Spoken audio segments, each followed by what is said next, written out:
Hello guys, आज new story start करने जा रहे हैं। रानी का पुनर्जीवन स्टोरी को जैसे सपोर्ट किया इसे भी वैसे हाई सपोर्ट करो गाइस। एपिसोड 1, हमारी नई कहानी। प्लीज नैनी वापस आओ, मैं ऐसे नहीं रह सकती, गॉड प्लीज हेल्प। ये सब सोचते हुए एक लड़की जो इस वक्त पूरी तरह न्यूड और भीगी हुई थी, अपनी गहरी काली आंखों में कुछ आंसू लिए बेड से टिकर किसी स्टैच्यू की तरह बैठी हुई थी। ये है सांझ खन्ना, उम्र 27 साल, बेजान सा चेहरा, ब्लैक शॉर्ट हेयर जो उसकी चिंता की थे, दुबली पतली सी बेजान सी बॉडी जो अब पैरालाइज्ड थी, लेकिन आज इन हालातों के बाद शरीर की खूबसूरती और चमक चांद की रोशनी से कम नहीं थी। लेकिन इससे अलग, जहां उसकी बॉडी उसके काबू में नहीं थी, बल्कि उसका मन और दिमाग पूरी तरह से ठीक था, और बल्कि उसकी बुरी किस्मत थी, या शायद सजा।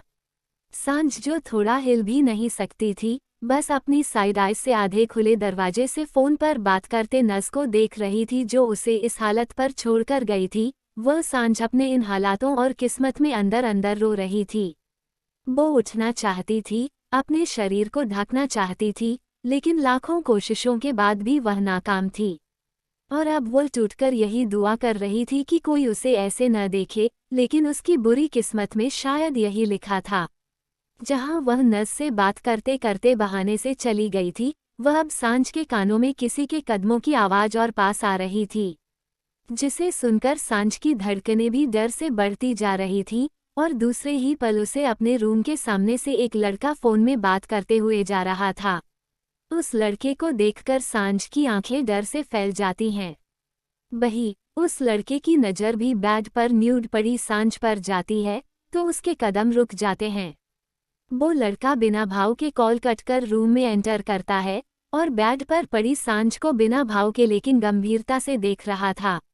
वही सांझ ने अपनी आइरिस को नीचे कर रखी थी, उसका माइंड पूरी तरह ब्लैंक हो चुका था। और दूसरे ही पल उसे दूसरी आवाज सुनाई देती है, जिसे सुनकर उसे बेहद घबरा जाती है। भाई भाई, अरे कहाँ है तू? ये आवाज सुनकर सांझ अपनी आइरिस से झट से दरवाजे की तरफ देखती है, लेकिन उससे पहले उसकी नज़र उसकी बॉडी को कवर किए हुए ब्लैंकेट पर जाती है, जिसे देखकर एक पल के लिए वह हैरान हो जाती है। पैरालाइज्ड बॉडी के कारण उसे एहसास नहीं होता कि कब उसे ब्लैंकेट से कवर कर दिया गया। सांझ अब अपनी भीगी आंखों से अपने सामने खड़े उस लड़के को देखती है, जो अब भी एक्सप्रेशन के बिना उसे देख रहा था। ये थे वितर्क रावत, कनाडा के माफिया और बिजनेस किंग। उम्र 32 साल, ब्लैक टैक्सिडो सूट में, वेल सेटअप हेयर, गोरे रंग के, नॉन बियर्ड मस्कुलर बॉडी, काली गहरी आंखें, जो बिना भाव के सांझ को देख रहा था। और तभी रूम में एंटर करता है वितर्क का बड़ा भाई आयान। रूम में आते ही उसकी नज़र सांझ पर जाती है, और उसकी आंखों में हैवानियत सी झलक आती है। वो सांझ को एविल स्माइल कर घूरते हुए आगे बढ़ रहा था, लेकिन तब उसके भाव एकदम शांत पड़ जाते हैं जब वितर्क उसके तरफ मुड़ता है। ये था वितर्क का बड़ा भाई आयान रावत, रंग गेहुआ, उम्र 37 साल, हैवानियत से भरा चेहरा, बेडौल सा शरीर जो उसकी उम्र से ज्यादा उसे डिस्क्राइब कर रही थी। वितर्क के गंभीर चेहरे को देख आयान खुद को नॉर्मल करता है और शांत लहजे से, वो तुमने बोला था तुम सुबह पैसे दोगे मुझे। ये सुन वितर्क गंभीर भाव से, मैं ब्रेकफास्ट के बाद। उसकी सख्त आवाज सुन अयान बस अपना सर हाँ में हिला देता है, और एक नज़र सांझ को देख वहां से चला जाता है। आयान के जाते ही सांझ चैन की सांस लेती है, और वितर्क को देख मन ही मन उदासी से, ये शैतान वैसे तो इतना चालक है, लेकिन जाने क्यों इस हैवान की असलियत नहीं समझ पाता। वही वितर्क अपनी पॉकेट से अपना फोन निकाल वही बेड पर बैठ जाता है। उसे ऐसे बैठे देख सांझ काफी कंफ्यूज होती है, क्योंकि वितर्क जो उसका चेहरा देखना तो दूर, उसके आसपास रहने पर भी झिझलाकर दूर चला जाता था। वो आज उसके रूम में बिना काम बैठा हुआ है, वो भी इतनी शांति से। कहने के लिए तो सांझ उसकी बीबी थी, लेकिन उन दोनों के मन में एक दूसरे के लिए नफरत के सिवाय कभी प्यार पनपा ही नहीं था। जहां सांझ कंफ्यूज सी बैठी वितर्क को देख रही थी कि तभी वहां उसकी केयरटेकर आती है। वितर्क को देख वो हड़बड़ा जाती है, और कांपती हुई आवाज में उसे ग्रिड करती है, हेलो सर। वितर्क उठते हुए रूड वॉयस में, क्या मुझे कहने की जरूरत है कि तुमने क्या गलती की है? ये सुन केयरटेकर डरते हुए, वो बच्चा, माफ कीजिए सर, मेरे बेटे की तबीयत खराब है इसलिए फ़ोन। ये सुन वितर्क गुस्से से गुर्राते हुए, मुझे कोई फर्क नहीं पड़ता कि क्या हुआ। पैसा पूरा लिया है तो काम भी सही से करो। यह आपकी आखिरी चेतावनी है और आपके पेमेंट का आधा भी कटा जा रहा है। इतना कह वितर्क उससे तेज कदमों में चला जाता है, जबकि उसका गुस्सा देखकर सांझ और केयर टेकर दोनों ही अंदर से डर से कांप गए। लेकिन उसी पल केयर टेकर का गुस्सा सांझ की तरफ बढ़ता है और गुस्से में एक थप्पड़ उसे लगा, जिससे सांझ का चेहरा एक ओर झुक जाता है। केयर टेकर अब गुस्से से सांझ का मुंह पकड़ते हुए, पहले तो तू अपने माँ बाप और पति के लिए ग्रहण थी, लेकिन अब मेरे लिए भी ग्रहण बन चुकी है। मेरे पैसे खा गई हैं। इन घर वालों से जितना तू कारनामे सुनती है, उस हिसाब से तो तुझे बाहर किसी नाले में फेंक देना चाहिए।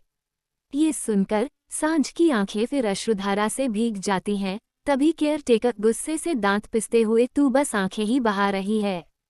जानती है इस घर और तेरे पति के आसपास तुझे देखकर काले मुंही डरते हैं कि तू उनकी भी जान न ले ले। सांझ को पैरालाइज्ड बॉडी के कारण उसे इतना हर्ट होने पर भी कुछ एहसास नहीं हो रहा था, लेकिन उस दर्द से भी ज्यादा दर्द उसे उस केयर टेकर की बात सुनकर हो रहा था, क्योंकि सांझ जानती थी कि अंततः केयर टेकर ने बिल्कुल सही कहा था।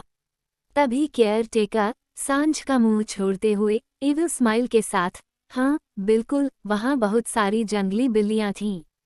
तू भी गिनती में आया करता था। वो आयान सर भी आते हैं, और जब वह आते हैं वे भी तुम्हारे साथ कुछ करने की फिराक में होते हैं। ये सुनकर सांझ मन में रोते हुए, नहीं, मैं कितनी भी बिगड़ी हुई जिद्दी लड़की थी, पर कैरेक्टरलेस नहीं थी। प्लीज ऐसा मत कहो। ओह भगवान, अब 6 साल हो गए हैं और तुम मुझे और कितना तड़पाओगे? और कितनी सजा बाकी है मेरे लिए? और कितना जीऊं मैं इतने सारे गिल्ट के साथ? तभी रूम में वितर्क की माँ प्रेरणा जी आती हैं। खूबसूरत दिखती हैं, लगभग 48 साल की, फिर भी स्लिम। उन्होंने रिच ब्लू कलर का सूट पहना हुआ है, जिसमें वो बहुत प्यारी लग रही हैं। प्रेरणा जी मुस्कुराते हुए, नैनी तुम अपना फ़ोन बाहर भूल गई थी, इसमें बहुत सारे कॉल हैं। लो। सांझ प्रेरणा जी को देखते हुए खुश, प्रियु माँ, कितने महीने बाद देखा है आपको। अब भी वैसी ही खूबसूरत प्यारी सी हैं आप। आज का दिन बहुत अच्छा है, पहले वितर्क और अब प्रियु माँ भी मिल गई। इतना सोचते हुए सांझ उदास, लेकिन काश मैं आप सबसे अपने किए की माफ़ी मांग पाती। अपने परिवार के साथ मैंने आपका परिवार भी बर्बाद कर दिया। प्रेरणा जी केयर टेकर को फ़ोन देकर बिना सांझ को देखते हुए चली जाती हैं। केयर टेकर गहरी सांस लेते हुए, उफ, बच गई। अच्छा हुआ मैडम ने इसकी तरफ देखा नहीं, वरना इसकी चोट को देख लेती तो मैं तो बुरी तरह फंस जाता। ये सुनकर सांझ उदास, जब आपकी कदर नहीं थी तब कितना प्यार बरसता था, और अब जब एहसास है तो ऐसे बेरुखे हो गई हैं आप।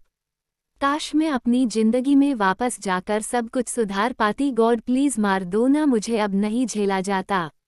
वही दूसरी तरफ वितर्क आयान को पैसे का ब्रीफकेस पकड़ रहा था और गंभीर भाव से, उम्मीद है ये बिजनेस के लिए ही हो। ये सुन आयान हंसते हुए, हाँ मेरे भाई, ये बिजनेस के लिए ही है। तभी प्रेरणा जी गुस्से से चिल्लाते हुए, बेशर्म, कम से कम कोई नया झूठ बोल दे, इस बार हर बार बहाना। ये सुन आयान गुस्से में आ जाता है। वो कुछ बोलने ही वाला था कि वितर्क को देखकर झट से खुद को शांत कर लेता है और मायूसी से, नहीं माँ, इस बार सच में मैं कुछ करके दिखाऊंगा, अब एक भी आयाशी नहीं करूंगा मैं। ये सुन प्रेरणा जी आयान को इग्नोर कर गुस्से से, वितर्क मेरे साथ आ, बात करनी है मुझे तुझसे। ये सुन वितर्क प्रेरणा जी के साथ चला जाता है। वही आयान बैग को देख हंसते हुए, चलो 2-3 महीने का काम तो हो गया, लेकिन अगर जाते जाते उस सांझ का रस चख लूँ तो मजा आ जाए। वैसे तो अब उस पर उतनी खूबसूरती नहीं बची, लेकिन फिर भी क्या दूध सी चमकती है। इतना बोल अब आयान सांझ के रूम को देखता है और एविल स्माइल करते हुए, इस बार उस केयर टेकर को ये सारे पैसे क्यों न देने पड़े, लेकिन इस बार बिना सांझ को चखे में नहीं जाने वाला। उम्मीद करती हूँ कि आपको मेरी ये स्टोरी पसंद आ रही होगी। इसी के साथ मेरी एपिसोड 2 उम्मीद करती हूँ बाकी नोवेल्स की तरह आपको मेरी न्यू नॉवेल भी पसंद आएगी। ऐसे ही अपना प्यार देते रहे। तो चलिए जानते हैं आगे की कहानी अंडस्को। वैसे तो अब उस पर उतनी खूबसूरती नहीं बची, लेकिन फिर भी क्या दूध सी चमकती है। इतना बोला बयान सांझ के रूम को देखता है और इविल स्माइल करते हुए अंडस्को, इस बार उस केयर टेकर को ये सारे पैसे क्यों न देने पड़े, लेकिन इस बार बिना सांझ को चखे मैं नहीं जाने वाला। अंडस्को। वही दूसरी तरफ अंडस्को वितर्क गंभीर भाव से अंडस्को, मॉम प्लीज, मैंने कितनी बार समझाया है आपको कि मुझे शादी नहीं करनी, ये डेट कैंसल करिए मॉम प्लीज। ये सुन प्रेरणा जी गुस्से से अंडस्को, वितर्क, सिर्फ तुम्हारे लिए मुझे अपने पति से दूर रहना पड़ रहा है, उस लड़की को इस घर में झेलना पड़ रहा है।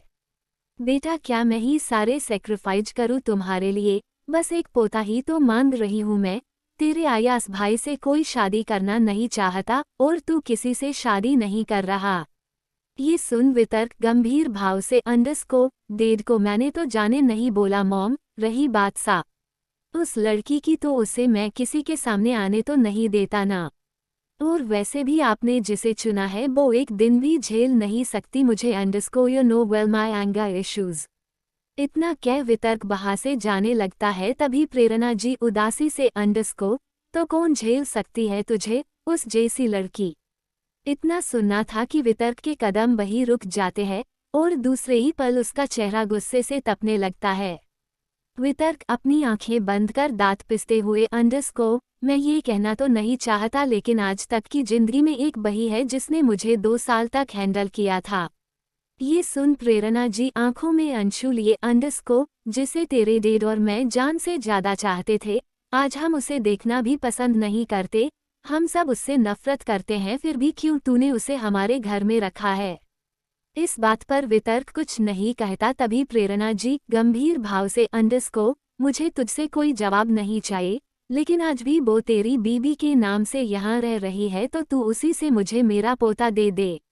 ये सुन वितर्क गुस्से चिल्लाते हुए अंडस्को, stop it mom, stop it अंडस्को। वितर्क को गुस्से में देख प्रेरणा जी घबराकर पीछे हो जाती है।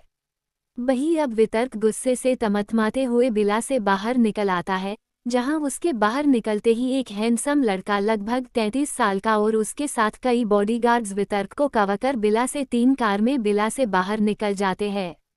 मिडिल कार में वितर्क और वो हैंडसम लड़का बैठा हुआ था, डार्क ग्रे आइस के साथ वो किसी हैंडसम हंक से कम नहीं था। ये है वितर्क का बिजनेस पार्टनर रेहाल सहगल और साथ ही कॉलेज फ्रेंड। वितर्क इसे अपने बड़े भाई जैसा भी मानता है। वितर्क को इतने गुस्से में देख रेहाल भी एकदम शांत रहता है, लेकिन तभी उस अशांति भरी शांति को तोड़ते हुए वितर्क गंभीर भाव से अंडस्को, तुम आज गेट पर क्या कर रहे थे अंडस्को। ये सुन रेहाल बियर्ड सी स्माइल करते हुए अंडस्को, नहीं अंडस्को, वो अंदर कदम रखते ही तेरे दहाड़ने की आवाज सुन ली थी, तो शिकार होने की डर से मैं तो अकेले कंपनी जा रहा था, लेकिन ओह हाँ, रेहाल जी की कमजोरी है डर और घबराहट में हमेशा घातक सच बोल देना। ये सुन वितर्क गुस्से से रेहाल को घूरता है, तभी रेहाल हाथ जोड़ते हुए उदासी से अंडस्को, ये भाई आज बख्श दे, वैसे भी उस चुड़ैल ने आधी जान निकाल ली है मेरी, प्लीज तू तो छोड़ दे अंडस्को। ये सुन वितर्क गंभीर भाव से अंडस्को, तुम दोनों में आज भी लड़ाई हुई, लेकिन आज तो रेहान का बर्थ अंडस्को डे है न अंडस्को।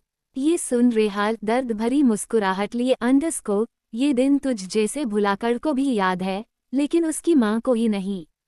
मैंने बस आज उसे घर में रुकने कहा था, हमारे बेटे के लिए, लेकिन इतनी सी बात पर उसने मेरा बच्चा आज के दिन भी रोया है यार। ये सुन वितर्क गंभीर भाव से अंडस्को, तो तुझे आज उसे अकेले छोड़कर नहीं आना चाहिए था। ये सुन रेहाल शांत भाव से अंडस्को, मैं आज उसे अपने साथ ही लाया हूँ, वो तो तेरी दहाड़ सुनकर मैंने उसे बॉडीगार्ड्स की गाड़ी में बैठा दिया अंडस्को। वैसे आज तू आंटी से किस बारे में लड़ रहा था भाई अंडस्को। ये सुन वितर्क रेहाल की बात को इग्नोर करते हुए अंडस्को, stop the car and bring Rehan to me. ये सुन रेहाल लाचारी से अपना सर नमे हिलता है और ड्राइवर से कार रुकवा कर अपने 3 साल के बेटे रेहान को वितर्क की गोद में दे देता है। वितर्क की गोद में आते ही रेहान हंसते हुए चाचू चॉकटेल ये सुन वितर्क रेहान से चॉकलेट लेते हुए शांत भाव से हम हैप्पी बर्थडे रेहान ये सुन रेहान अपने छोटे मक्खन जैसे हाथों से वितर्क के चेहरे को पकड़कर उसे चिक्स में किस करके थैंक यू कहता है, जिससे वितर्क एक पल को अपनी आंखें बंद कर लेता है। रेहान के मुलायम हाथों के एहसास से उसे सांझ के मलाई जैसे गोरे और स्मूथ टच का एहसास याद आ जाता है, लेकिन दूसरे ही पल उसका चेहरा गुस्से से भर जाता है जब उसे याद आता है कि कैसे सांझ उसे ये झूठा प्यार जताकर छुपकर फिर से अपने बॉयफ्रेंड से मिलने गई थी। वितर्क को अपने ऊपर बेहद गुस्सा आ रहा था कि उसके 1000 बार धोखा देने पर भी उसने उस दिन उस पर फिर विश्वास करके उसे आज़ाद कर दिया था। वितर्क वापस गुस्से से तमतमाने लगा था, लेकिन जैसे ही उसके कान पर रेहान के खिलखिलाने की आवाज़ आती है जो अब रेहान के साथ मस्ती कर रहा था, ये देख वितर्क गहरी सांसें लेते हुए खुद को शांत करता है। वितर्क अब खिड़की से बाहर देखते हुए मन ही मन यकीन नहीं होता कि तुम वही हो जो बचपन में किसी गरीब बच्ची के लिए अपने दोस्तों से लड़ रही थी, और वही आज इतनी धोखेबाज और बेरहम है। वही दूसरी तरफ आयान शैतानी मुस्कुराहट के साथ सांझ के कमरे में एंटर करता है, जहां सांझ व्हीलचेयर में बैठी हुई थी और केयर टेकर नैनी उसके बाल बना रही थी। वही सांझ आयान तो देखकर फिर घबरा जाता है। निशांत के हाथ में बैग देख सांझ समझ जाती है कि अब क्या होने वाला है। आयान हंसते हुए हे नैनी कैसी हो तुम, ये सुन नैनी मुस्कुराते हुए हेलो सर, तो फिर आ गए आप इसकी बोली लगाने। ये सुन आयान एविल स्माइल करते हुए बेबी बहुत समझदार हो तुम, वैसे 30 लाख के बारे में क्या ख्याल है। ये सुन नैनी हैरान रह जाती है, लेकिन दूसरे ही पल वो सांझ के आगे आते हुए उदासी से इतने पैसों में तो मैं आपको अपनी 10 रातें दे दूँ, लेकिन मैं इस लड़की को आपको नहीं दे सकती। मैंने पहले ही बताया था आपको इसकी बॉडी आपके जख्म सहने लायक नहीं है। ये सुन आयान गुस्से से मैं किसी भी लड़की को 5 से ज़्यादा ट्राई करना पसंद नहीं करता, तो अपनी बारी तो अब भूल जाओ तुम, और इसका 50 लाख में सौदा डन करो, बस एक ही रात की तो बात है यार। ये सुन नैनी गंभीर भाव से बिल्कुल नहीं, अगर इसके बारे में बॉस को पता चला तो मेरी और मेरे परिवार की जान ले लेंगे वो। जाने कैसे उन्हें इसकी हर पल की खबर रहती है, इसलिए इतना बड़ा जोखिम में नहीं उठा सकती। जानते हो ना तुम्हारा भाई शैतान है एक, किस तरह तड़पा तड़पा कर लोगों की जान ले लेता है। ये सुन आयान गुस्से से तेरी तो ये पकड़ 1 लाख और चल ये सुन नैनी गुस्से से क्या बस 1 लाख। ये सुन आयान नैनी का हाथ पकड़ वॉशरूम की तरफ घसीटते हुए गुस्से से औकात से ज्यादा ही है। आयान नैनी को लेकर वॉशरूम में चला जाता है। वही ये सब सुन सांझ की आंखें फिर भीग जाती है। वह मन ही मन भगवान का शुक्रिया कर रही थी कि इस बार फिर उन्होंने इस राक्षस से उसे बचाया। वही उसे नैनी जैसी औरतों से घिन भी आ रही थी कि शादीशुदा खुशहाल जीवन होने के बाद भी वो ऐसे गंदे काम करती थी। और कुछ देर बाद ही रूम में ड्रेस करहाने की आवाज गूंजने लगती है, जिसे सुन सांझ गुस्से से कैसा बहसी रच्छास है ये, सच में विश्वास न होता कि एक लड़की के धोखे के कारण ये ऐसा बन गया। 1 घंटे बाद आयान वॉशरूम से बाहर निकलता है और पागलों की तरह हंसते हुए अपना बैग उठता है और उसकी नज़र सांझ पर जाती है। सांझ को देख वो सांझ पास उसकी व्हीलचेयर को पकड़ अपने करीब कर लेता है और हंसते हुए और चांद की चमक कैसी हो, अब तक न तो ठीक हुई, न तो मरी और न तो मेरी हो पाए। आयान को अपने इतना करीब देख सांझ को बेहद डर लग रहा था। वो बस उससे दूर भागना चाहती थी। आयान सांझ के चेहरे में हाथ फिरते हुए अपने बुरे कर्मों के फल एंजॉय तो कर रही हो ना, लेकिन पता है बस एक चीज की कमी है, मेरी दी जाने वाली सजा से न तुम्हारे सारे बुरे कर्म निपट जाएंगे हम, और हो सकता जैसे मेरी दिए एक्स्ट्रा लव से जैसी नैनी बेहोश हो गई वैसे ही तुम भी ठीक हो जाओ, हाँ ना। तो चलो आज डॉक्टर आयान तुम्हारा ट्रीटमेंट करेगा। इतना कह आयान सांझ की गर्दन पकड़ उसके होठों की तरफ बढ़ने लगता है। वही सांझ मन ही मन रोते हुए नहीं नहीं, गॉड प्लीज हेल्प, इससे अच्छा मुझे मार दो प्लीज नहीं अंडरस्कोर। तभी अयान रुक जाता है और कंफ्यूजन से अंडरस्कोर ये क्या, ये तुम्हारी आंखों से ये पानी क्यों निकलता रहता है? इसे तो मुझे मजा नहीं आ रहा है, चलो बेड पर चलते हैं सिली गर्ल। एपिसोड 3। उम्मीद करती हूँ आप सभी को ये स्टोरी पसंद आ रही होगी। प्लीज मेरी इस नॉवेल को भी मेरी बाकी नॉवेल्स की तरह ही प्यार दीजिएगा। तो चलिए जानते हैं आगे की कहानी अंडरस्कोर। हाँ ना, तो चलो आज डॉक्टर अयान तुम्हारा ट्रीटमेंट करेगा अंडरस्कोर। इतना कह अयान सांझ की गर्दन पकड़ उसके होठों की तरफ बढ़ने लगता है। वही सांझ मन ही मन रोते हुए अंडरस्कोर नहीं नहीं, गॉड प्लीज हेल्प, इससे अच्छा मुझे मार दो प्लीज नहीं अंडरस्कोर। तभी अयान रुक जाता है और कंफ्यूजन से अंडरस्कोर ये क्या, ये तुम्हारी आंखों से ये पानी क्यों निकलता रहता है? इसे तो मुझे मजा नहीं आ रहा है, चलो बेड पर चलते हैं सिली गर्ल। इतना कह अयान सांझ के बेजान से शरीर को उठा लेता है और बेड की तरफ ले जाते हुए अंडरस्कोर तुम सभी लड़कियां इतनी धोखेबाज क्यों होती हो? खैर होती हो तो क्या ही कर सकते हैं, वैसे पता है आज घर में कोई नहीं है और हमारे बीच का सबसे बड़ा रोड़ा बहा बेहोश पड़ा है। मजेदार है न? जहां अयान अब सांझ को बेड पर लेटा देता है, वही सांझ अब सच में अंदर से भी किसी बेजान सी गुड़िया सी हो गई थी। उसने इस लम्हे को भी अपनी सजा समझ ली थी। अब वह भगवान से कोई मदद नहीं मांग रही थी सिवाय मौत के। वही अयान सांझ के ऊपर बैठकर हैवानी मुस्कुराहट के साथ उसके गाउन के बटन्स ओपन करने लगता है। लेकिन तभी नैनी वॉशरूम का दरवाजा खोल जैसे तैसे बाहर आती है और अपने सर से बहते खून पर हाथ रखते हुए अंडरस्कोर छूना भी मत उसे अंडरस्कोर, उससे दूर हो वरना बस एक टेप और बॉस को फोन चला जाएगा अंडरस्कोर। इतना सुनना था कि अयान नैनी के हाथ में फोन देखता है और गुस्से से सांझ के ऊपर से उठता है और गुस्से से अंडरस्कोर तुझे तो मैं बाद में देखूंगा अंडरस्कोर। ये सुन नैनी एविल स्माइल करते हुए अंडरस्कोर जरूर, लेकिन इससे पहले तुझ पर मेरा रेप केस लगे, ये सारे पैसे मुझे देकर जा अंडरस्कोर। ये सुन अयान गुस्से से नैनी की तरफ बढ़ते हुए अंडरस्कोर साली तेरी इतनी हिम्मत। तभी नैनी अपना हाथ दिखा उसे रोकते हुए गुस्से से अंडरस्कोर क्या चाहता हो कि मैं चिल्ला चिल्ला कर सारे बॉडीगार्ड्स को यहाँ बुला लूं और फिर से एक रेप केस?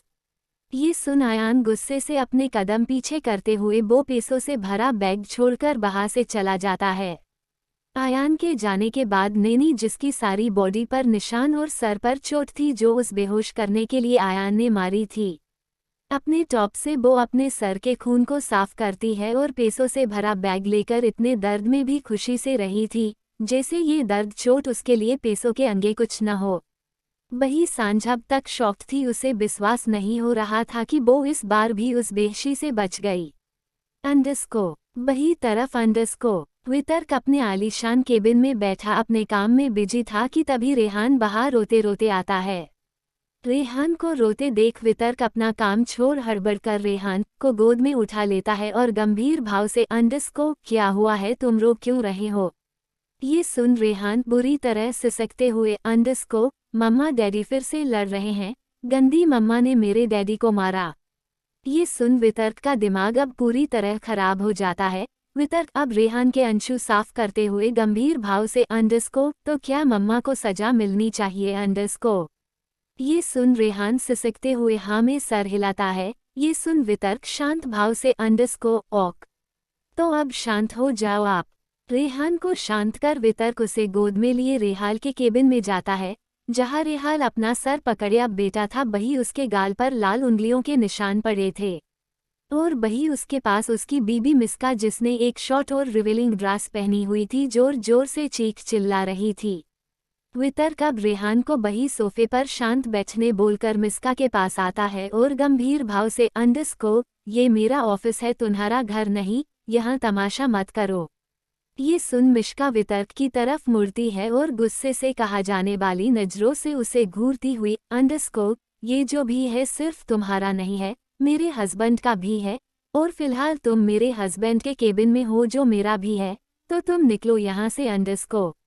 ये सुन वितर्क गुस्से से तमतमा जाता है। आज तक की जिंदगी में उससे ऐसे बात करने की हिम्मत किसी के नहीं थी, ये बात जाहिर मिश्का भी जानती थी। लेकिन वो ये भी जानती थी कि वो इस माफिया किंग के दोस्त से भी बढ़कर भाई की वाइफ है जिसे वो एक खरोच भी नहीं पहुंचा सकता, जिस वजह से उसके अंदर वितर्क को लेकर कोई भी डर नहीं था। तभी रेहाल गंभीर भाव से अंडस्को, वितर्क तुम जाओ यहाँ से, मैं अभी खुद आता हूँ अंडस्को। इतना सुनना थे कि मिश्का गुस्से से चीखते हुए अंडस्को, कहा आता हूँ, बिना ब्लैक कार्ड लिए तुम हिलोगे भी नहीं यहाँ से अंडस्को। ये सुन रेहाल गंभीर भाव से अंडस्को, जो कार्ड दिया था वो काफी था, तुमने उसे भी अयासियों में उड़ा दिया तो ब्लैक कार्ड तो भूल ही जाओ तुम। मिश्का कुछ कहती कि वितर्क गंभीर भाव से अंडस्को, बिल्कुल सही, वैसे भी उसका ब्लैक कार्ड मेरे पास है, अगर वो मान भी जाता तो मैं तुम्हें वो नहीं देता, मेरे भाई को बर्बाद करने के लिए। ये सुन रेहाल अब हैरान था कि जरूरत से ज्यादा कुछ न बोलने वाला वितर्क आज इतना क्यों बोल रहा है। ही ये सुन मिश्का, जो पहले से गुस्से से पागल थी, ये सुन अब गुस्से में हंसते हुए अंडस्को, ओह अच्छा, तुम्हारी इतनी हिम्मत। इतना कह मिश्का गुस्से से एक जोरदार थप्पड़ वितर्क को जड़ देती हैं, लेकिन एक थप्पड़ के आवाज के ठीक बाद इस रूम उससे भी तख्तबार थप्पड़ों की गूंज उस केबिन में गूंज जाती है। वितर्क अपने पेंट पर हाथ डाले गंभीर पर एक जीत भरे भाव लिए सामने होते तमाशे को एंजॉय कर रहा था। वही जिस रेहाल ने आज तक किसी औरत पर चिल्लाया भी नहीं था, वो आज अपनी बीबी पर पहली बार 2-3 थप्पड़ों की बारिश कर उसे घसीटते हुए अपने केबिन से बाहर निकाल देता है। रेहाल गुस्से से चिल्लाते हुए अंडस्को, हिम्मत कैसे हुई मेरे दोस्त पर हाथ उठने की, मिश्का आज हद पार कर दी है तुमने। रेहाल का सडन रिएक्शन देख मिश्का अपने होशों हवास खो बैठी थी। वही अब वितर्क फ्लो पर पड़ी मिश्का के पास अब उसके ही बेटे रेहान को लाकर खड़ा कर देता है और गंभीर भाव से अंडस्को, रेहान, क्या आपको मम्मा पसंद है? ये सुन रेहान मिश्का से डरते हुए अपना सर नीचे कर न में हिला देता है। वही रेहाल वितर्क जो कर रहा था उन सबसे काफी कंफ्यूजन था, वह आज उसे बिल्कुल समझ नहीं पा रहा था। वही रेहान का जवाब सुन के बाद वितर्क अब फिर से अंडस्को, क्या आपको मम्मा के साथ रहना है अंडस्को? ये सुन रेहाल अब एक नज़र वितर्क को देखता है और फिर अपने पापा रेहाल को और अंशु आसस भरी आंखों से अपने डेड को देखते हुए अपना सर न में हिला देता है। वही ये देख मिश्का अब रेहान को जान से मारने वाली नजरों से घूर रही थी। वही ये देख रेहाल जो बस अपने 3 साल के बेटे के लिए ये शादी निभा रहा था कि कभी उसे अपनी मम्मा और परिवार की कमी महसूस न हो, ये सुनने के बाद कि उसका बेटा अब ज्यादा दर्द में है, उसके इस डिसीजन से वो बिना कुछ बोले अब किसी को फोन करता है। फोन में रेहाल गंभीर भाव से अंडस्को, आज के आज मुझे डाइवोर्स पेपर चाहिए। इतना कह रेहाल फोन कटकर गंभीर भाव से अंडस्को, गार्ड्स, इसे उठाकर बाहर फेंको और ध्यान रहे ये फिर यहाँ नहीं दिखनी चाहिए। ये सुन मिश्का जो अब तक बस शॉक्ड पड़ी हुई थी रेहाल के पैर पकड़ लेती है और रोते हुए अंडस्को, बेबी नहीं प्लीज, मैं तुमसे और रेहान से बहुत प्यार करती हूँ, मुझे माफ कर दो। लेकिन रेहाल बिना कुछ कहे अपना पैर झटकता है और रेहान को गोद में लेकर अपने केबिन में चला जाता है। वही गार्ड्स मिश्का के काफी चीखने चिल्लाने के बाद भी घसीटते हुए उसे कंपनी से बाहर फेंक देते हैं। मिश्का कुछ देर रावत इंटरप्राइजेस के सामने इस उम्मीद में खड़ी रहती है कि रेहाल गुस्सा शांत होने के बाद उसे लेने जरूर आएगा। लेकिन काफी देर बाद जब रेहाल न तो बाहर आता है न तो उसका फोन उठता है, तब मिश्का हर कार बाहर से जाने लगती है। लेकिन जाते हुए एक बार मुड़कर इस आलीशान और कनाडा की सबसे बड़ी कंपनी को गुस्से से घूरते हुए अंडस्को, मिश्का नेथेन को तुमने कुछ ज्यादा ही हल्के में लिया है वितर्क रावत, भले ही मैंने अयाशिया की है, लेकिन किनके साथ ये तुम सोच भी नहीं सकते, बदला तो मैं लेकर आऊंगी तुमसे इसका अंडस्को। वही दूसरी तरफ अंडस्को सांझ व्हीलचेयर में बैठी हुई थी और मन ही मन गुस्से से नैनी को देख रही थी, जो अपने शरीर के निशानों पर फाउंडेशन लगकर छिपा रही थी। काफी देर इंतजार करने के बाद सांझ झिझलाते हुए अंडस्को, क्या मुसीबत है, अब जब तक इसकी चोट ठीक नहीं हो जाएगी अपनी फैमिली से झूठ बोलकर यही रहेगी, गॉड मुझे इसके साथ नहीं सोना। तभी नैनी रेडी होकर हंसते हुए अंडस्को, तो घूमने चले मेरी सोने की गुड़िया, लड़की तू जैसी भी है लेकिन मेरे बहुत फायदे की है। इतना कह नैनी सांझ को लेकर उस शानदार व्हाइट मार्बल विला से बाहर निकलती है। और गार्डन एरिया की तरफ आती है, जहां एक बेहद खूबसूरत ब्यूटीफुल नेचर से जड़ा गार्डन था। सांझ को अपनी इस दर्द भरी जिंदगी का यही एक समय बस अच्छा लगता है, जब वो इस खुले महकते गार्डन में होती है। हालांकि सांझ बहा की ताजी लहराती हवा अपनी बॉडी पर महसूस तो नहीं कर सकती थी, लेकिन जब जब हवा के झुके से फूल वाले नन्हे पौधे लहराते वही पल देख के वो बहुत खुश हो जाया करती थी।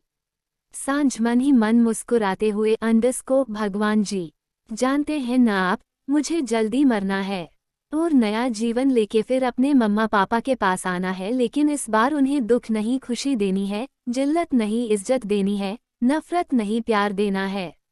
ये आखिरी विश है मेरी, पूरी करेंगे ना आप? ये कहते हुए सांझ उदासी से अंडरस्को, इसलिए जल्दी ये जिंदगी खत्म करिए ना प्लीज, बस खत्म होने से पहले मुझे इस परिवार से माफी मांगनी है, उन्हें बताना है कि उनके इतने प्यार के बदले मुझे अब अपनी गलतियों का एहसास है। सांझ खुद से बातों में गुम थी। वही अब शाम ढलने लगी थी। वही नैनी हमेशा की तत्व सांझ को भूलकर एक मेड के साथ गप्पों में बिजी थी। वही सांझ भी अपने टाइम पास के लिए सुनती रहती थी। तभी वहाँ किसी बच्चे की किलकारियां गूंज जाती है। वितर्क का हाथ पकड़े रेहान फुटबॉल पकड़े गार्डन की तरफ दौड़े आ रहा था। ये आवाज सुन सांझ मुस्कुराते हुए अंडरस्को, लगता है आज रेहान आया है। तभी वो मेड नैनी को रेहाल और उसके बीच हुए सारे किस्से के बारे में बताती है, जिसे सुन सांझ का मन उदास हो जाता है। सांझ उदासी से अंडरस्को, रेहाल भाई कितने अच्छे हैं, वो मेरी कितनी मदद भी करते थे, लेकिन गलत लड़की से प्यार करने की गलती ने सारी जिंदगी बर्बाद कर दी उनकी। तभी रेहान वितर्क का हाथ पकड़ सांझ के सामने ले आता है और उसके साथ फुटबॉल खेलने लगता है। वही वितर्क सांझ को एक नज़र देखता है और नैनी को उसे यहाँ से ले जाने को कहता है। तभी नैनी शांत भाव से अंडरस्को, सरबो, मैम ने मुझे बुलाया है, बस 2 मिनट में आकर मैं इन्हें ले जाती हूँ। ये सुन वितर्क बस अपना सर हाँ में हिला देती है। वही सांझ एक तक उदासी से वितर्क को देख रही थी, लेकिन दूसरे ही पल उसका ध्यान रेहान की शरारतें खींच लेती है, जिन्हें देख सांझ मन ही मन हंसते हुए अंडरस्को, ये बिल्कुल रेहाल भाई की 2 कॉपी है।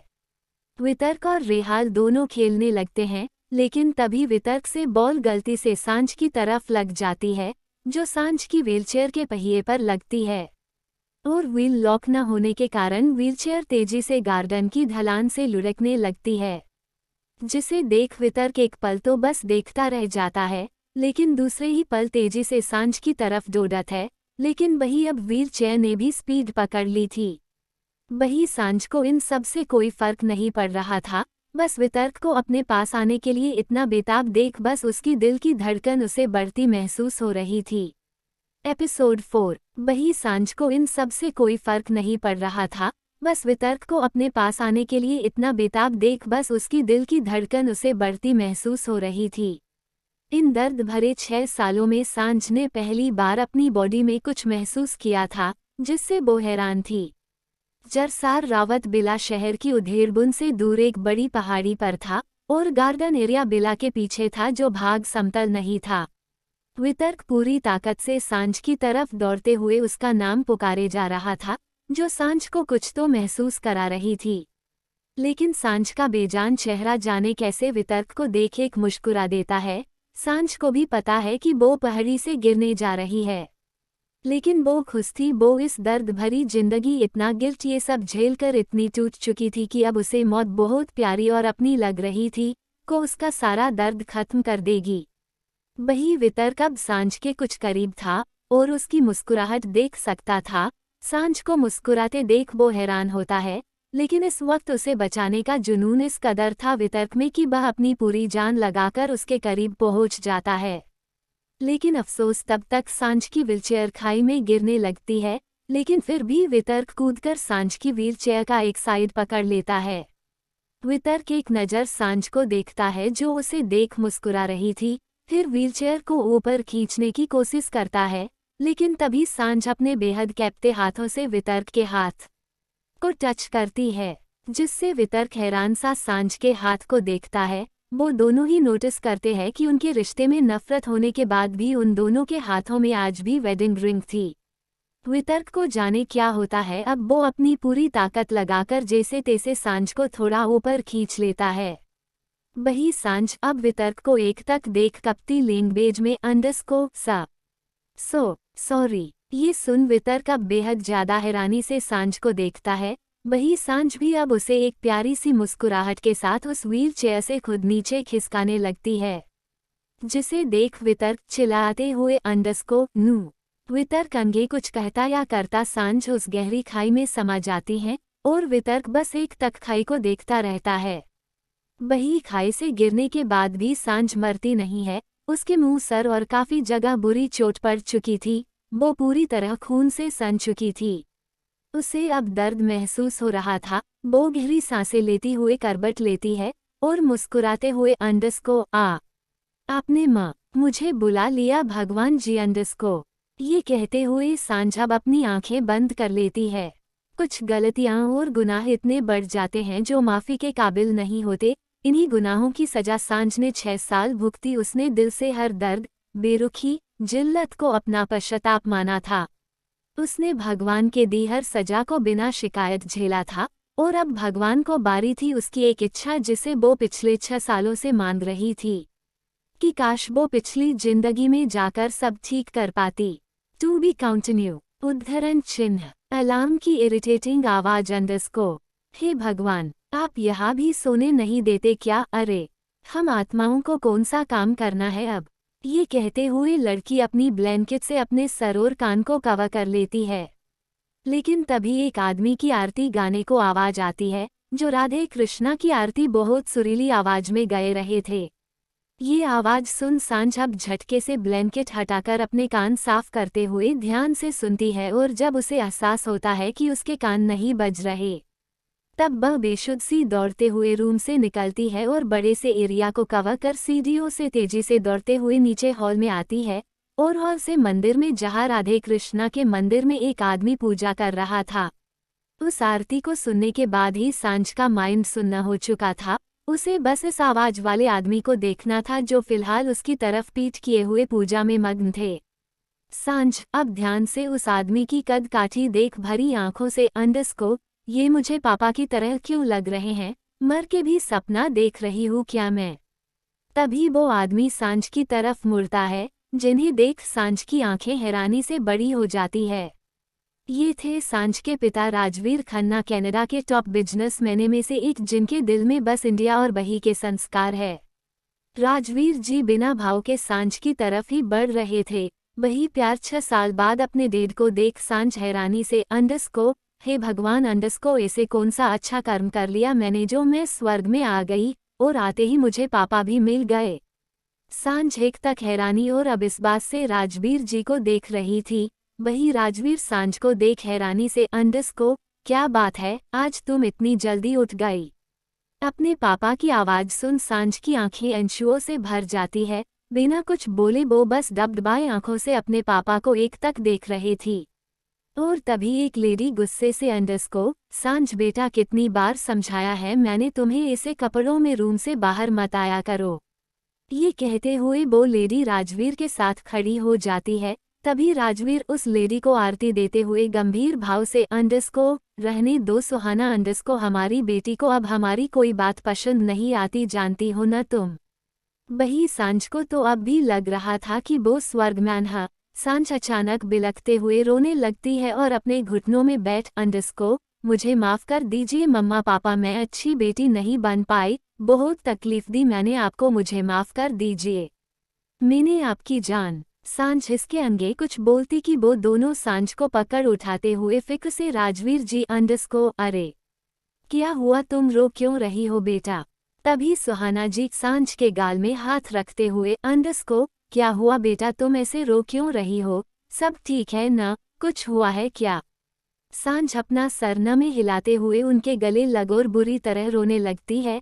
सांझ को ऐसे रोते देख राजवीर और सुहाना जी दोनों की आंखें भी भर आती है। वो अपनी एकलौती बेटी को ऐसे टूटता सा नहीं देख सकते थे। तभी राजवीर जी गंभीर भाव से क्या हुआ है बेटा, क्या कॉलेज में कुछ हुआ है?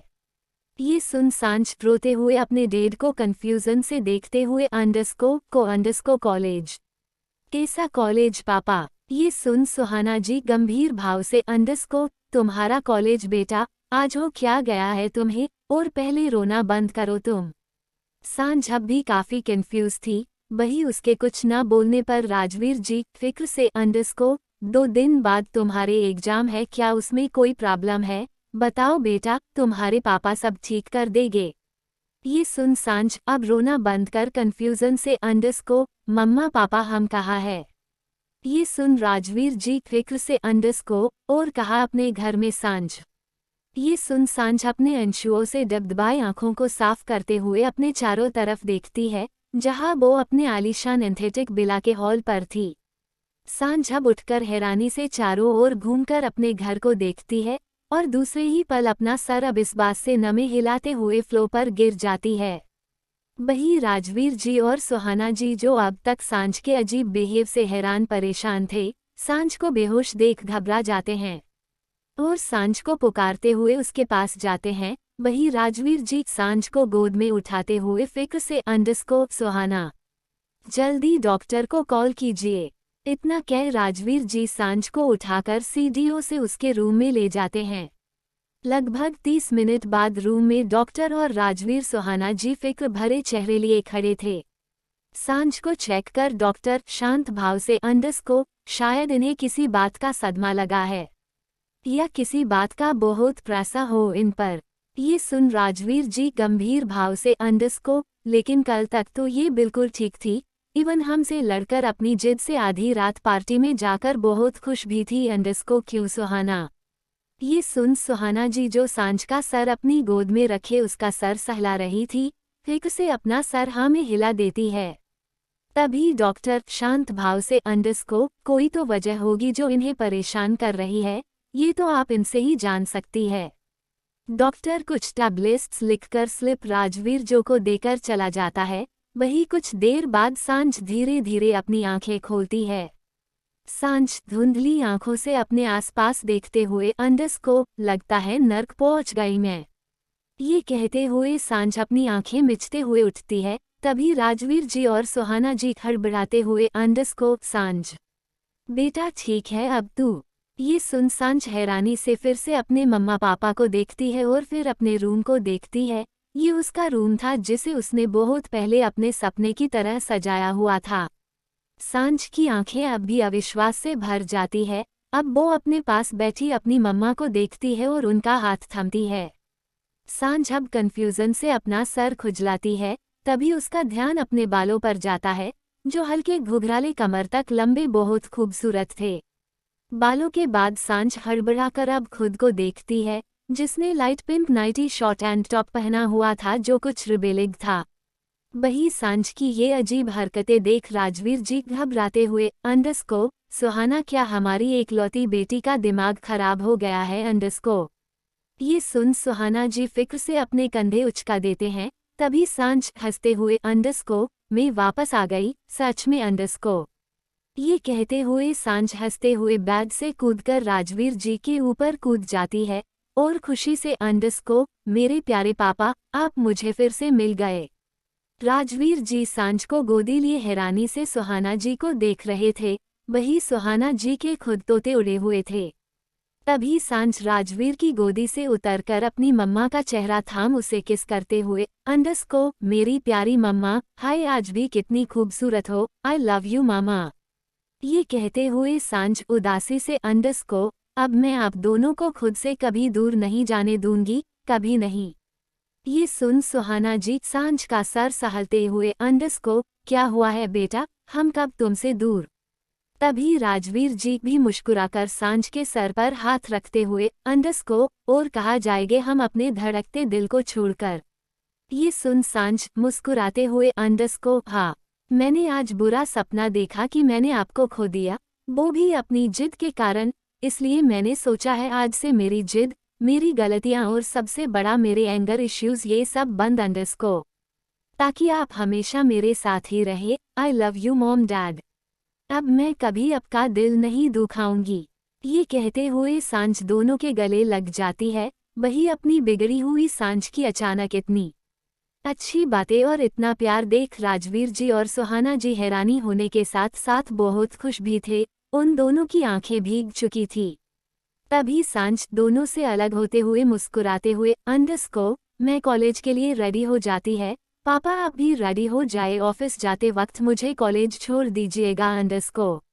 ये सुन राजवीर जी हैरानी से अंडरस्कोर क्या मैं? ये सुन सांझ मुस्कराते हुए अंडरस्कोर हाँ मेरे प्यारे पापा। इतना कह सांझ खुशी से दौड़ते हुए वॉशरूम में चली जाती है। वही राजवीर जी सुहाना जी से कुछ कहते कि तभी सुहाना जी कंफ्यूजन से अंडरस्कोर क्या चेक मैंने फीवर नहीं है उसे, आंखें भी ठीक है, तबीयत खराब तो नहीं लगती।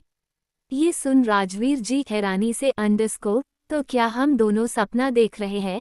एक रात में हमारी बिगड़ी हुई जिद्दी बेटी इतनी सुधार कैसे सकती है? ये सुन सुहाना जी शांत भाव से अंडरस्कोर कुछ नहीं, सपने में हमें मरता देखने के कारण इतना प्यार उमड़ गया है।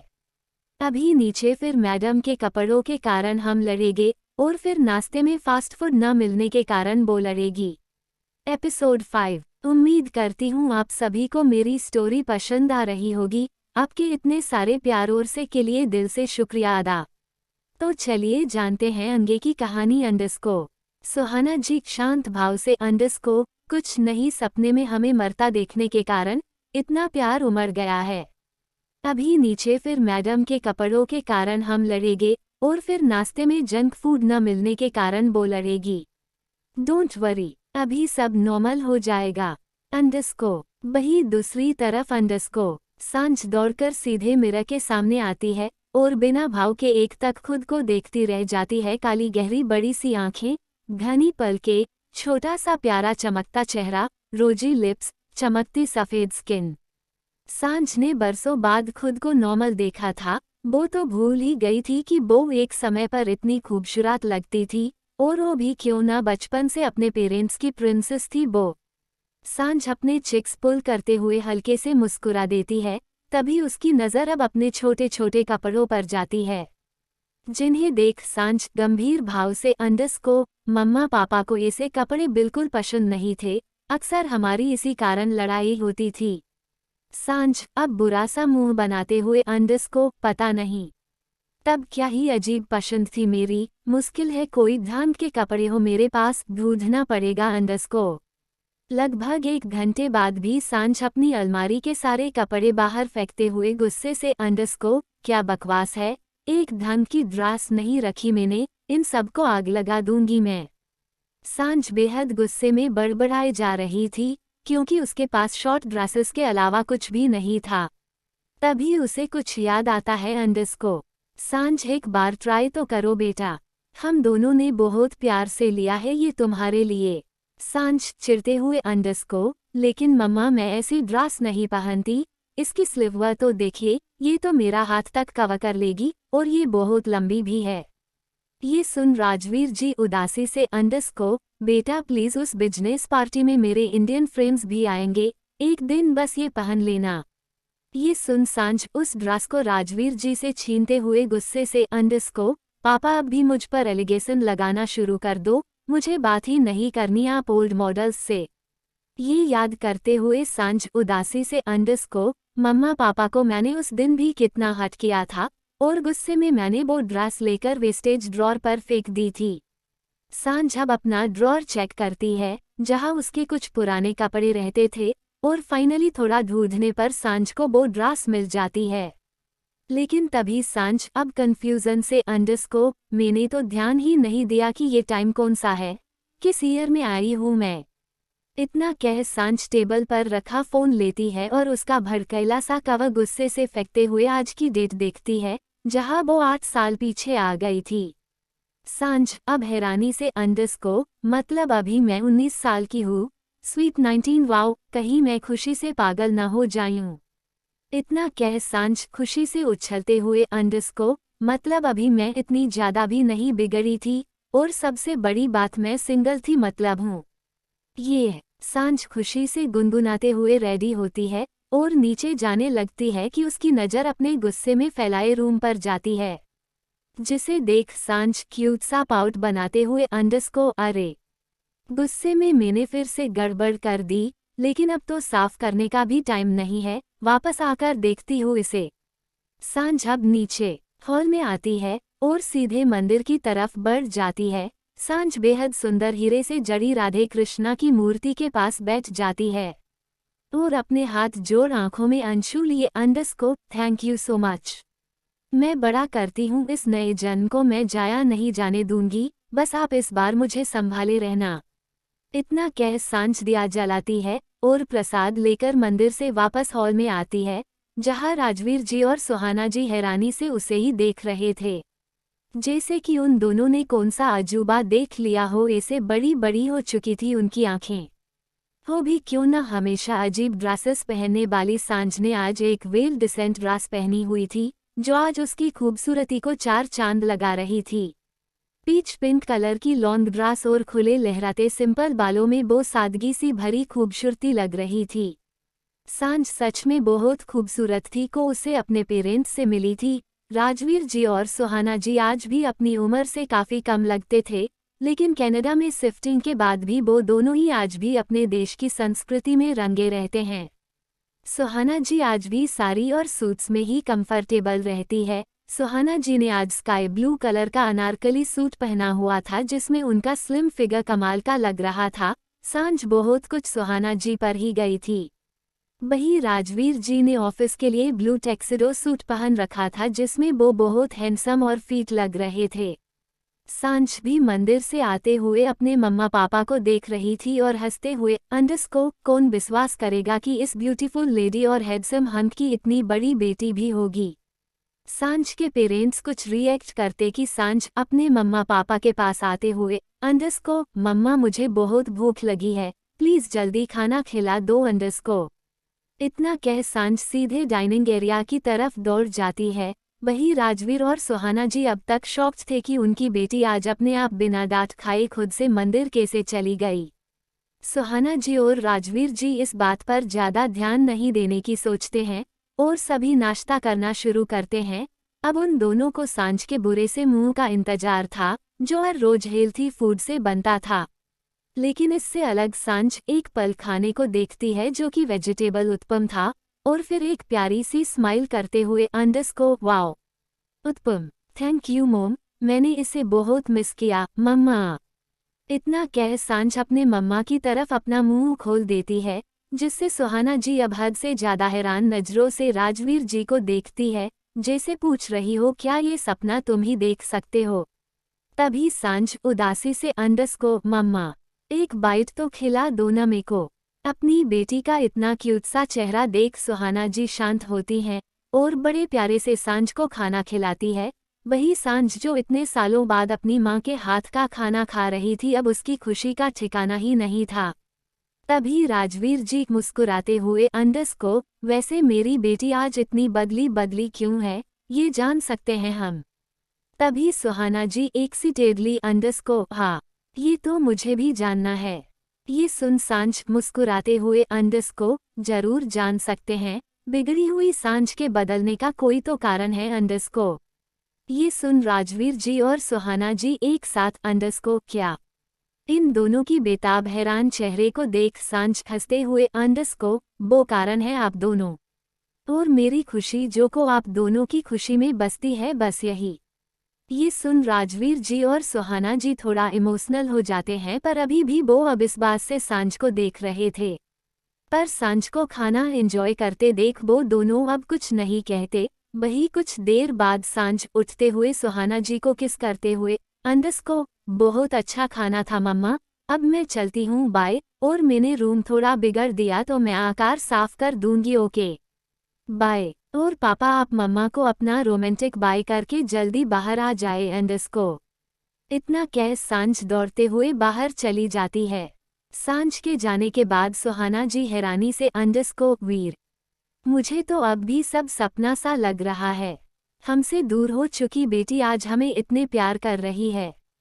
ये सुन राजवीर जी अपना सर रगड़ते हुए अंडरस्कोर सुहाना मुझसे तो कुछ नहीं पूछो, मैं खुद होश में नहीं हूँ अब, खैर मुझे मेरी गुड बे किस दो तो मैं जाओ। ये सुन सुहाना जी चिढ़ते हुए अंडरस्कोर आप कभी नहीं सुधरेंगे। ये सुन राजवीर जी हंसते हुए अंडरस्कोर बिल्कुल नहीं। अंडरस्कोर वही दूसरी तरफ underscore India Jaipur underscore Rawat सदन। एक बड़ी शानदार पर पुरानी हवेली जो तोड़ फोड़ की चहल पहल से भरी पड़ी थी, वही मिली एक खूबसूरत स्लिम फिगर और गोरा रंग 46 साल की प्रेरणा जी और उनके फीट एंड हैंडसम पति 51 साल के विक्रांत रावत से, जो जयपुर की रॉयल फैमिली के साथ अपनी फैमिली बिजनेस के ओनर भी है। प्रेरणा जी और रावत जी दोनों उदासी से अपने बड़े से हॉल में बैठे हुए थे। वही प्रेरणा जी की आंखें नम थी। उन दोनों के बेजान उदास चेहरे से ऐसा लग रहता जैसे उनका सब कुछ उनसे बिखर चुका है। वही उनका बड़ा बेटा अयान उम्र 28 साल, हल्का गेहुआ रंग, काली आंखें, मेसी हेयर, नॉर्मल बॉडी, आंखों में अंशु लिए गुस्से से अपने हाथ कसे पिलर से सटा खड़ा था। तो वही उनका तीसरा बेटा सार्थक उम्र 18 साल, गोरा रंग, काली आंखें, घुघराले बाल, नॉर्मल बॉडी और क्यूट सा चेहरा, घबराया सा नितेश के पीछे खड़ा था। वही दूसरी तरफ इन सबसे अलग रावत जी का दूसरा बेटा वितर्क रावत 25 साल, गोरा रंग, हमेशा गुस्से से भड़कती आंखें, big muscular body, well set hair, जो अब मेसी हो चुके थे क्योंकि वो गुस्से में उस बड़े से हॉल की सारी एंटीक चीजें बेरहमी से तोड़े जा रहा था। वही एक तरफ ये सब देख रावत जी के बड़े भाई रमेश रावत और उनकी बीबी कीर्ति और उनके दोनों बेटे बेहद खुश हो रहे थे। वही रावत जी के पिता, जो सबसे बड़े और परिवार के मुखिया थे, वो गंभीरता से वितर्क की हरकत को देख रहे थे। तभी कीर्ति रमेश जी के कान में खुशी से अंडरस्कोर, इस पागल लड़के ने तो हमारा काम और आसान कर दिया, अब बाबा सा तो और भड़क जाएंगे। ये सुन रमेश जी के चेहरे पर मुस्कान छा जाती है। तभी उनका बड़ा बेटा हंसते हुए अंडरस्कोर, क्या बात है मम्मी, चाचा जी के ये दोनों बेटे तो हमारी जीत सीढ़ियाँ बन चुकी है। इस नितेश को भी हमारी सान्या ने क्या सबक सिखाया है, सूरत तो देखो प्यार में धोखा खाए इंसान की। तभी तोड़ फोड़ की आवाज से गुजता हॉल एकदम खतरनाक शांति से भर जाता है। तभी कीर्ति जी घबराते हुए अंडरस्कोर, हे भगवान जी अपने इस पागल बेटे के दूर रखिए हमसे, अमेरिका से 5 साल बाद लौटा है, लेकिन इसका पागलपन अब भी वैसा ही है। ये सुन प्रेरणा जी सोफे से उठती है और वितर्क की तरफ जाती हैं। तभी रावत जी के पिता सेवंत जी गुस्से से अंडरस्कोर, फैसला यही रहेगा, अब से मेरा बिजनेस किसी रेपिस्ट के ऐसे पिता के हवाले नहीं रहेगा जो अपने रेपिस्ट नाकामयाब बेटे पर विश्वास करता हो। और अब इसके अंगे सेवंत जी कुछ कहते कि तभी वितर्क गुस्से से चिल्लाते हुए अंडरस्कोर, पहली बात ये बिजनेस मेरे डैड का खड़ा किया हुआ, सिर्फ मेरे डैड का, और दूसरी बात मेरे डैड खुद अब एक ऐसे परिवार में एक पल भी सांस नहीं लेंगे जो उनके इतने लाइफ एफर्ट्स और उपकार के बाद भी उनका नहीं हो पाया। तभी विक्रांत जी गुस्से में अंडरस्कोर, वितर्क उद्धरण चिन्ह। ये सुन वितर्क एक चुप हो जाता है। तभी फिर सेवंत जी गुस्से से अंडरस्कोर, तुम्हारे सभी बेटे एक नंबर के निकाम्बे और घटिया है, इस लड़के को अपने किए की सजा जरूर मिलेगी, बस अभी ही पुलिस पहुंचती होगी, और अब तुम भी बेदखल हो मेरे परिवार से। ये सुन प्रेरणा जी और विक्रांत जी के चेहरे परेशानी के भाव से भर जाते हैं। वो दोनों उदासी से एक दूसरे को देख रहे थे, को अपने निर्दोष बेटे को किसी भी हालत में जेल जाने नहीं दे सकते थे, लेकिन फिलहाल अभी उनसे उनका सब छीन चुका था। तभी वितर्क गुस्से से झलाते हुए अंडरस्कोर, कोशिश करके देख लीजिए, आपका कोई आदमी मेरे भाई को छू के तो दिखा दे। वितर्क की ये बात सुन विक्रांत जी जहां सुकून को सांस लेते हैं, वही वितर्क की ऐसी बातें सुन एक पल को सेवांत जी और बाकी सब बेहद हैरान रह जाते हैं कि एक मामूली लड़का जिसे घर लौटे 1 घंटे भी नहीं हुए हैं, वो इतनी बड़ी बात कैसे कर सकता है। लेकिन वो अनजान थे वितर्क की नई पहचान से, उसके रोब और गुस्से के पीछे की खतरनाक शख्सियत से।